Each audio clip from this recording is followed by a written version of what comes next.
এটা হচ্ছে চেক ইউনিভার্সিটি অফ লাইফ সায়েন্সেস, প্রাগের একটা রিনাউন্ড ইউনিভার্সিটির রাস্তা দিয়ে আমরা আজকে ইউনিভার্সিটির ভিতরে যাওয়ার চেষ্টা করব।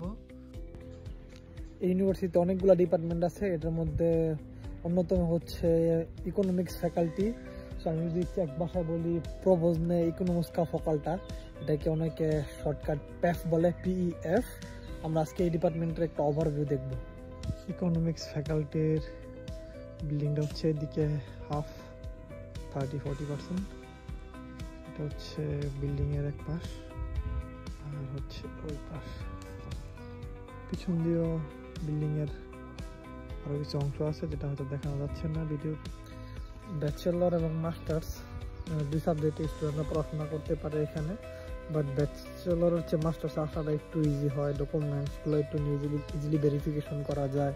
তারপরে হচ্ছে আপনার মাস্টার্সের পরীক্ষাটাও একটু ইজি হয়, বাট ব্যাচেলরের ক্ষেত্রে আমরা অনেক সময় দেখছি যে একটা এক্সাম হয়, ইন্টারনাল এক্সাম, সেটা আসলে একটু টাফ হয় এবং ব্যাচেলর স্টুডেন্ট তার কিন্তু এরকম কোনো প্রিপারেশনও থাকে না। সো স্টুডেন্টরা ব্যাচেলরের জন্য আসাটা একটু টাফ। বাট রিসেন্টলি আমি দু একজন বাংলাদেশি ভাইকে দেখছি, ওনারা অনেককে হেল্প করছে ব্যাপারে, গাইডলাইন দিয়েছে। তারপর এটাকে আই হোপ এটা এক ধরনের একটা সলিউশনের পর্যায়ে চলে আসছে এখন। ইকোনমিক্স ফ্যাকাল্টির আন্ডারে ব্যাচেলার এবং মাস্টার্স দুটি স্টুডেন্টরা পড়তে আসতে পারে। তো ব্যাচেলারের ক্ষেত্রে এবং মাস্টার্সের ক্ষেত্রে যে সাবজেক্টগুলো আমরা চুজ করতে পারি বা স্টুডেন্টরা চুজ করতে পারে সেটা হচ্ছে ইনফরমেটিক্স, ইকোনমিক্স, তারপর হচ্ছে international trade and business. So bachelor এবং মাস্টার্স সবাই সাবজেক্টে পড়তে আসতে পারে। রেজাল্ট এটা কি আমরা কি ক্রাইটেরিয়া ফুলফিল করতে পারবো কিনা ইউনিভার্সিটির? সিজিপিএ অনেকের 2.5, সেই 2.5 যদি সিজিপিএ থাকে তাহলে আপনারা মাস্টার্স অ্যাডমিশন পাবেন, সেটা একটা হিউজ অপরচুনিটি।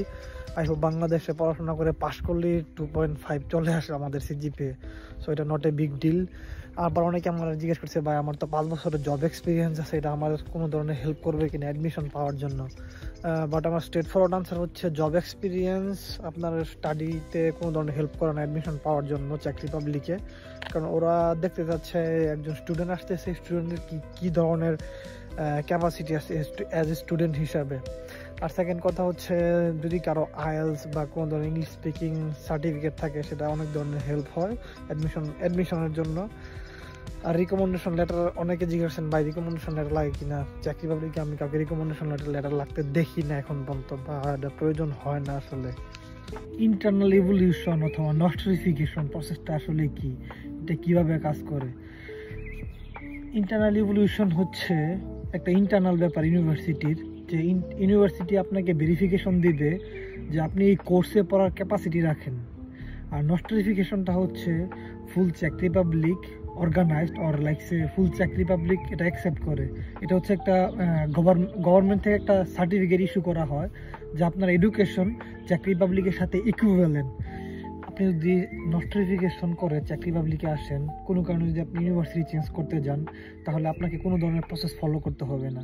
ওই নস্ট্রিফিকেশন যে গভর্নমেন্ট ইস্যু সার্টিফিকেট, সেটা দিয়ে আপনি অন্য ইউনিভার্সিটিতে সিমিলার কোর্সে, যেটা আপনার প্রিভিয়াসলি ব্যাকগ্রাউন্ড অথবা ডাজন্ট ম্যাটার, আপনি যদি চেঞ্জ করতে চান কোনো কিছু বা ফ্যাকাল্টি চেঞ্জ করতে চান, আপনাকে কোনো কিছু করতে হবে না।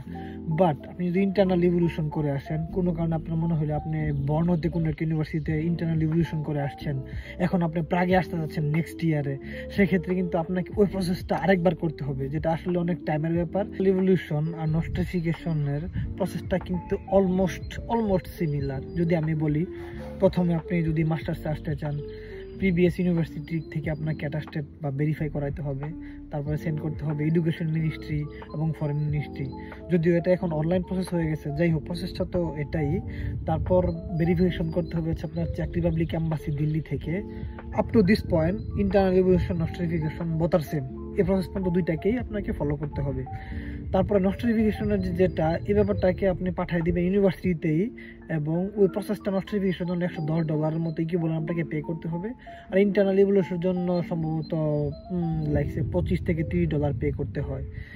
সো ইন্টারনাল ইভলিউশন হচ্ছে ছোট্ট একটা ব্যাপার, যেটা আপনার অনলি ডিপার্টমেন্টে অ্যালাউ হবে। আর নস্ট্রিফিকেশন ফুল চেক রিপাবলিক, এবং এটা আপনার জন্য লাইফ টাইম পর্যন্ত আপনার সার্টিফিকেটটাকে ওরা ইকুইভ্যালেন্ট করে দেবে, যেটা আপনার জন্য আসলেই হেল্পফুল অনেক। সো আমার সাজেশন হচ্ছে যে কোনোভাবেই হোক আপনারা নস্ট্রিফিকেশন প্রসেসটাকে ফলো করবেন, নট ইন্টারনাল ইভলিউশন।